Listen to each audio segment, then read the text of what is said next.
Nous devons être dans l'exacte conformité aux pensées de Dieu. L'onction nous introduit dans cette relation de première main avec Dieu, qui signifie voir Dieu face à face. N'est-ce pas ce qui a le mieux caractérisé la vie de Moïse? Il n'a plus paru en Israël de prophète semblable à Moïse que l'Éternel connaissait face à face. Deutéronome 34, 10. Et quand cela arrive, vous parvenez à une position de connaissance spirituelle directe de Dieu, de contact direct avec Dieu, au ciel ouvert.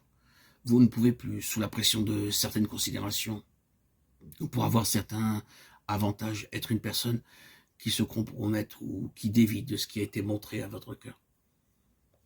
Qu'est-ce que les apôtres ont dit de Moïse? Il était fidèle dans toute la maison de Dieu, comme serviteur. Hébreux 3, 5. Et la fidélité de Moïse se voit particulièrement et de manière concrète, parce qu'il fut gouverné par ce que Dieu avait dit. Vous connaissez les derniers chapitres du livre de l'Exode. Cette déclaration revient sans cesse, comme le Seigneur l'avait ordonné à Moïse. Tout fut fait comme Dieu l'avait dit. Dans toutes les parties de ce vaste ensemble que Moïse était chargé de construire et d'établir, tout était conforme, jusqu'au moindre petit détail. Nous savons pourquoi, bien sûr. Nous avons ici l'illustration de ce qui a été dit précédemment concernant les principes. Dieu a toujours Christ en vue, dans chaque détail. Et ce système que Moïse avait institué était une représentation de Christ, quoique fragmentaire et illimité. C'est pourquoi il était nécessaire que dans le moindre détail, tout soit conforme à la pensée de Dieu.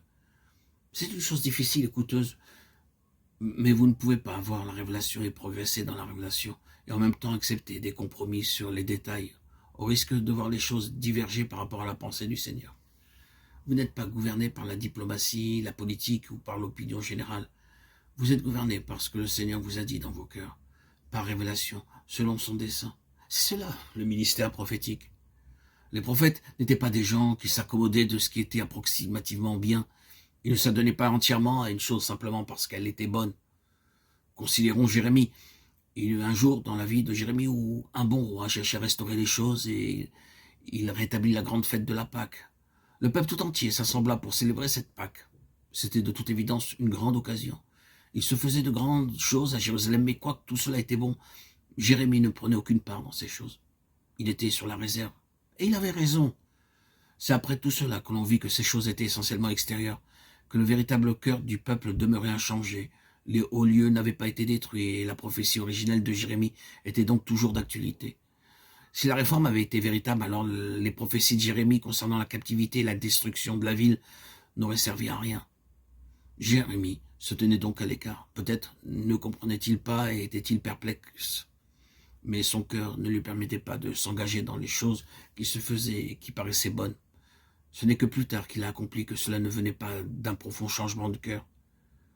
C'est pourquoi le jugement devait s'exercer. Le prophète ne peut pas accepter ce qui est seulement approximatif, bien qu'il se réjouisse de la mesure de bien qu'il peut y avoir ici et là. Nous devons bien entendu être sensibles à tout ce qui, dans ce monde, peut aller dans le sens de ce qui est bien. Soyons reconnaissants pour tout ce qui est juste et véritable et de Dieu. Mais nous ne pouvons pas dire que tout soit satisfaisant pour le Seigneur, que c'est uniquement cela que Dieu désire. Non, non. Le ministère prophétique est pleinement fidèle à la pensée de Dieu. C'est un ministère de conformité. C'est ce que signifie l'onction, car c'est Christ dans sa plénitude, dans tout ce qu'il signifie, qui est en vue.